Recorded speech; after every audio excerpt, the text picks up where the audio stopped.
This is April Federico with Brownies for Breakfast, and today I have the pleasure of interviewing Alana Sluys, who is a TEDx speaker, entrepreneur, author, and certified intuitive eating counselor, as well as the founder of Freedom with Food and Fitness. She is dedicated to empowering women to heal their relationship with food and their bodies, to step into their potential, take up space, and pursue true health.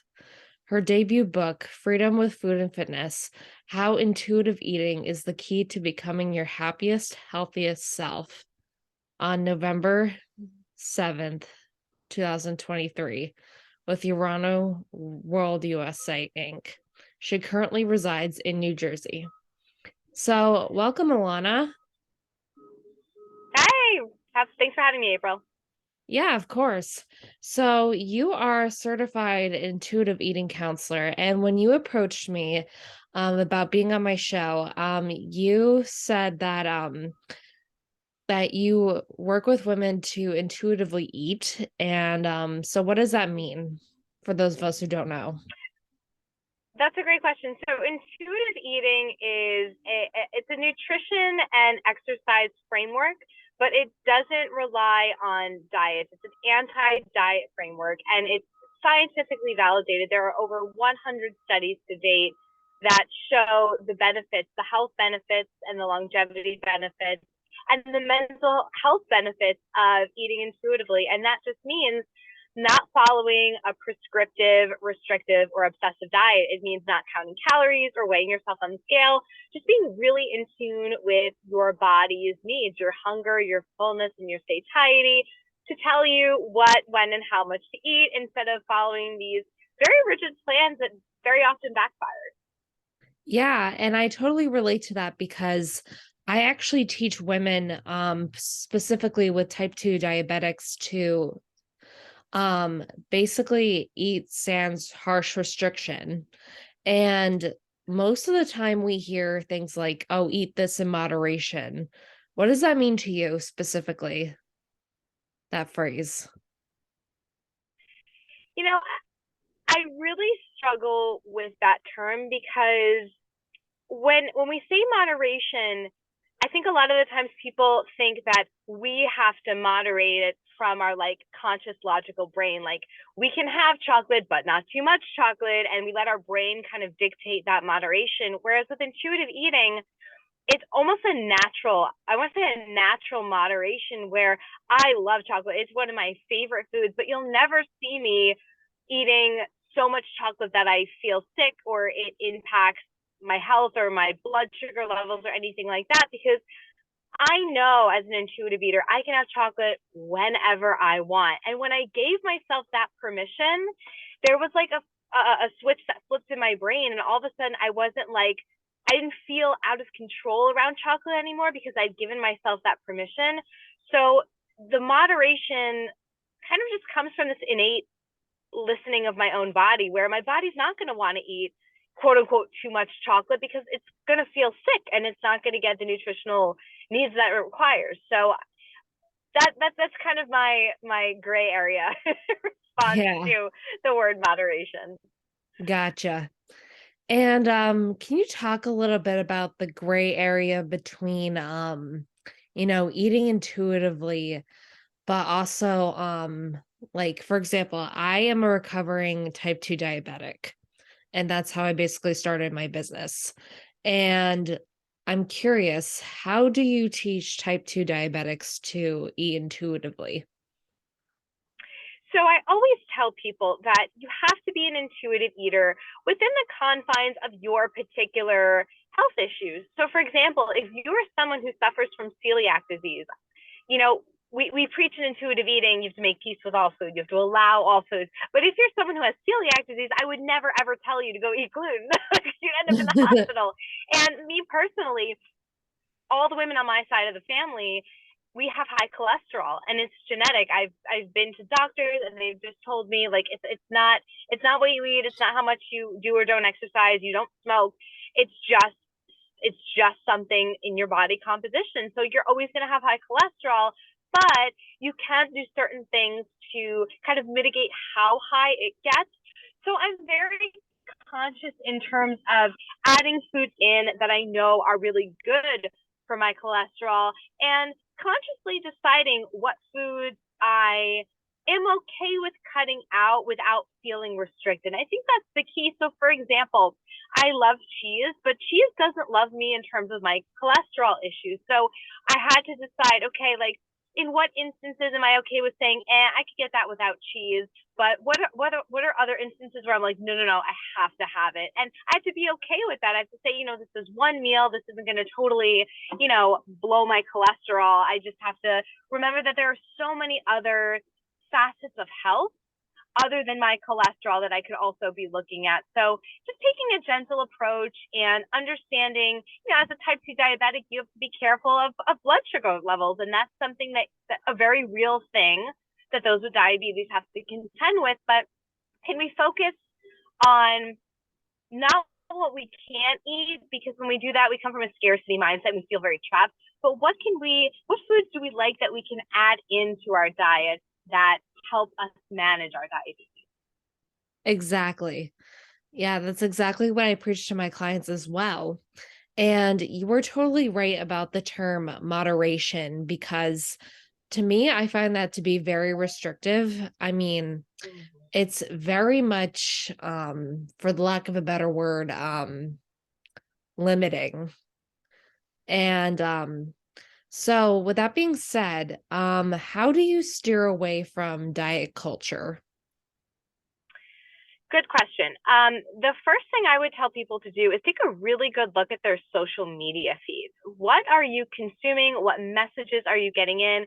If you are following people that have the same body type, the same thin, fit, airbrushed body type, it's so unrealistic. And of course, when you look in the mirror in comparison, you're going to be like, what am I looking at? And you're going to feel really bad. So, and that's not, those curated images are not representative of all the different varied beautiful bodies of women that we see in the world. So starting to curate a feed that is more weight neutral, and I don't even really like body positivity, but body neutrality, more empowerment of women. None of these what I eat in a day posts or anything with calorie counts or macro counts. Just and do a gut test. Anything that makes you feel bad when you look at it or breeds feelings of comparison or shame, get rid of it. It's not needed. And the other thing that I would suggest to people, other than curating a feed, is really challenging, because a lot of diet culture is internalized in our brain as like these old stories and old narratives that we heard when we were kids, probably from media or family members, mom's dieting, aunt's dieting, sister, whatever. Looking at those thoughts that we have about food and that we have about body sizes and starting to challenge the validity of those thoughts. Like, is it really true that carbs are bad? Is it really true that if I gain weight, it's inherently a bad thing? Really challenging those beliefs that feel like facts, feel like truth, and deciding whether or not they actually serve us and whether or not they're actually true at all, or they're just old stories that we internalize. Yeah, absolutely. And I remember when I was 9 years old and I was consuming like basically shows um like Zoe 101 where she would say like, "Oh, mac and cheese has too much carbs." And it's like she's a teenager and she is like already focusing on carbs. And in that same show, that character Lola said like, "Oh my god, there are a billion calories in that piece of chocolate cake." And again, like these are teenagers. And I was wondering if you had ever struggled with that personally, being impressionable or at least being exposed to diet culture at a very young age, because I know I was. You know, it not necessarily at a young age. I mean, I was a conventionally cute little girl, I guess, and I would get praised on my appearance, and I think that was part of the catalyst. I always feel like people's issues with food in their bodies, it's very it's very dynamic. There's usually not just like one incident, it's a series of things. I think Mhm. I learned at a very young age to rely on external validation and other people's approval of how I looked and how I performed. And when I graduated college, it was the first time in my life that I felt like there wasn't like a grade or a ranking for me to know where I stood or whether or not I was worthy or not. And that was when my eating disorder actually started, was when I was around 22, where I was like, I don't know what to be best at. I don't know what makes me worthy. Everyone around me is like trying to get thin and fit. So I guess I'll just try to be the best at that. But it got really twisted around. And like my goal was quite literally to be the thinnest I possibly could. And like, logically, like, where was I going to go with that eventually? But, you know, and then another thing that I remember from childhood is um, my mom telling me like the mathematical equation to figure out how many calories I should be eating. And not that she ever pushed me, but that was definitely something. And that was something that she learned from her mom. Like, I don't even blame her. It was something that she learned from her mom and her sisters, and it's very much a generational thing as well. Yeah, you're absolutely right about it being a generational thing. I mean, I grew up in a half Italian household, so I was very much exposed to lots of food at a very young age. Well, starting from the day I was born, basically. And I don't want to say it's because of that, but like I grew up with a lot of baby fat in my stomach, and it ultimately changed like how people thought of me based on my body. And it was just like it's just so childish when I think about it. However, it's like, hmm, yeah, it makes me think almost. It's one of those things that makes you really think about like how people like tend to Yeah. like grow up around people who think that like this and that is bad, or like because like I remember I dated a guy in college, and he was basically forcing me to lose weight. And he and I remember getting cottage cheese on my salads, and then he would like say, "Oh, cottage cheese will make you fat." And I'm like, "No, that's not true at all." And that actually isn't true. Cottage cheese actually helps you lose weight. Just saying. But yeah, so could you tell us a little bit about your personal journey in terms of becoming a certified intuitive eating aficionado? Counselor, yeah, absolutely. Yeah, absolutely. So, I mean, quick backstory. 22, I developed my eating disorders. I had binge eating disorder. I had orthorexia, which is like an obsession with clean eating, quote unquote. Yeah. And I had body dysmorphic disorder, very much like you. I had issue with my stomach. It's just, I remember being told as a kid by my mom that it wasn't in our genetic cards to have washboard abs, and I was like, but I want them, because like it was like the early 2000s, and that's all you ever saw in magazine covers, so that's what I wanted. So it took me 7 years to heal all of that. When I found intuitive eating, that was the thing that healed me. And a couple of years went by as I was recovered, and the pandemic hit, and then I had my son Archer, and like 5 months after he was born, I don't know what it was, but I felt this burning passion inside of me that I wanted to take my skill of being a teacher, because I'm actually a high school English teacher also, and I've been Oh, doing that for 11 years. Yeah, so I wanted to take my skill of teaching, because it's very much like coaching, and I wanted to marry it with my passion that I had for intuitive eating, because it gave me my life back. It gave me like time and energy and brain space and my health.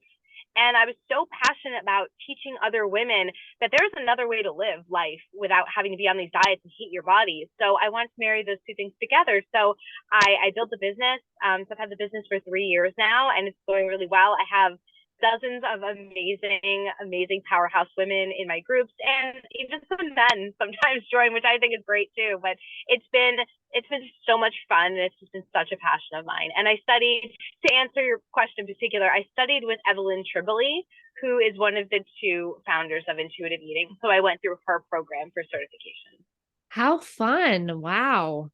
Yeah. Yeah, that's actually really inspiring. And it makes me want to get my certification in intuitive eating. So, I mean, I'm a certified nutritionist, but it's like there's so much more to learn. And with my clients, I tend to focus a lot on the mindset portion. And I was wondering if you do the same? I do. My program is the framework of the program is a 10-week program with an option to extend, but it's loosely based off the framework of the 10 principles of intuitive eating. So every week's module is one principle of intuitive eating, and we go over the strategies of that principle and how to implement those principles into your life. But those are more like the behaviors. Right? Those are the Yeah. behaviors that we have around food and our body and things like that. But if we're not pulling back the curtain and seeing why we have this broken relationship to food and to our bodies and where that all started and what beliefs are keeping that going, we're going to get stuck. So I'm with you. I am mindset all the way. And I think that's something that differentiates our programs from other programs that are out there. I totally agree. Wow. And yeah, and I was wondering if you could tell my audience a little bit about your upcoming book. Yes, I'm so excited. So I've been a writer forever. I mean, I have a college degree in journalism, and I teach English, and like writing is my life. And I always knew I wanted to write a book, and I never knew what I could write that much on. and then and this is where, things happen for a reason. Things happen for us, not to us. My eating disorder happened for me. I can look back on it and say that was a horrible time in my life, but now I have this business that I love, and I have this book, which it's called Freedom with Food and Fitness: How Intuitive Eating is the Key to Your Happiest, Healthiest Life. And it's all about my journey to finding intuitive eating. And it's not necessarily about the principles of intuitive eating, because if you want to know about the principles of intuitive eating, you go get the intuitive eating book. But if you want to know real, tangible, actionable strategies that are tried and true, that I have implemented, that my clients have implemented, so that you can implement intuitive eating into your everyday, into your busy schedule, this is a very like realistic and applicable book. Amazing. Yeah, I can't wait to read it personally. Me I've been too. buying books on like, intuitive eating and body kindness. And yeah, I'm just really excited. I mean, I'm a writer as well. And so we have that special connection. So power to you. Yeah, it's a journey. It's a It really journey. is. Yeah, and I totally empathize with you on the binge eating aspect, because when I was 22, and I'm 26 now, but I was, dabbling in binge eating, and I was really like, and I was seeing a personal trainer at the same time. However, I wasn't seeing results within me. However, it was like, it was a combination of like the binge eating versus like the mindset that I had at the time, where I felt like I was intuitively eating, but however, it was like I was drinking heavily, and I was yeah, it's just yeah, it was pretty much a really dark experience. And um I was wondering if you like talk about like really the self-love aspect in your program. Absolutely. I think that's such an important part of it. And I talk a lot about self-love, and also we dive into like, what is your life's purpose? Like, what are you meant to do on this earth? How are you contributing in a way that feels good to you? Because a lot of times if we feel lost in that aspect of our lives and we don't really know what we're doing or why we're here, I think we can get stuck into fixating on things like our body and weight because we don't know what else to focus on. So as a coach, I help women have this forward thinking of like, okay, well, what do you want to do with your life? Like, What is your purpose? Who do you want to serve? What is your audience? What are your talents? What did you enjoy doing as a kid that you would love to kind of plug into something that could help other people? You know, it's and speaking to the binge eating that you were talking about, like you were binging, but you thought you were eating intuitively. There are so many misconceptions out there about what intuitive eating is. So many people think it's just like, oh, well, you eat whatever you want, whenever you want, right? You just eat pizza and ice cream and brownies all the time, right? That's just what you're doing. Like, you don't care about your weight, you don't care about your health. And it's like, no, that's not actually what it is at all. But in the beginning stages of intuitive eating, you do feel like you're eating more junk food than you normally would eat because you're going through that phase of allowing all foods. So if you're allowing all foods after a period of heavy restriction, of course you're going to feel like you're binging on them, but it's just part of the process. It's a very temporary part of the process if you kind of let go of the control, let go of the reins, and allow the process to happen. But and I will Absolutely. say one more thing about self-love that you were saying. I love self-love. I love like body positivity and body love. But I'll have two things to say about that I want your listeners to understand is number one, body love is very, or body positivity feels very unrealistic to people in the beginning. It's like, I hate my body right now. And you're telling me to stand in front of the mirror and like say affirmations and be like, I love my body. It's like, it doesn't feel authentic at all. So I tell them it's a spectrum. Like you have to go from body like negativity and body hate to body neutrality. Just being able to sit in front of the mirror and say, okay, this is my body. I have a body. Other people have bodies that look like this body. Very factual things. And once you feel okay replacing those negative thoughts with the neutral thoughts, then we can start talking about more positive, accepting thoughts. And the second thing that I want your listeners to know about, self-love and body love is when we think of the word love, like if you have a partner or a dog you love or whatever you love, your friends, sometimes they annoy you and sometimes you don't like the way they act. And it's not that you don't love them anymore. It's just that they're human and they do, like, I love my toddler. I would dive in front of a bus for that kid, but sometimes I have to leave the room and take a breath Yeah. because he's acting like a little terrorist because he's two. And like, so, like it doesn't mean I don't love him, but he's not always going to act the way I want him to act. And the same thing with our bodies. Like there are days I look in the mirror still too, and I'm like, it would be nice if I had X, Y, Z. And then like it's like a passing thought and it goes away, and it's fine. Exactly. Yeah, I totally agree. Absolutely. Yeah, so we are almost out of time, but I would like to know, and my listeners would love to know, how can they find you? Yeah, absolutely. So my enroll I don't know when you're publishing this one, so I'm not going to give any dates or anything, but I offer my intuitive eating coaching program, Defy the Diet, 4 times a year. Again, it's a 10-week program with an option to extend for an entire year with me. I have a co-coach named Maria who also coaches some of the women inside. I have 4 different versions of the program. So based on budget and your coaching needs and how long you'd like to work together, we can figure all of that out. It's a really wonderful program. Again, it blends intuitive eating and mindset work, and it gets my clients amazing results. So if you want to work with me, you can go to freedomwithfoodandfitness.com, and then the specific link to schedule a free call with me to discuss enrollment is freedomwithfoodandfitness.com/discover. Amazing. Yeah, so thank you so much for coming on the podcast Thank today. you. And yeah, so this has been Brownies for Breakfast, and end your week with a treat, and or whenever you're seeing this on YouTube, etc. Be well.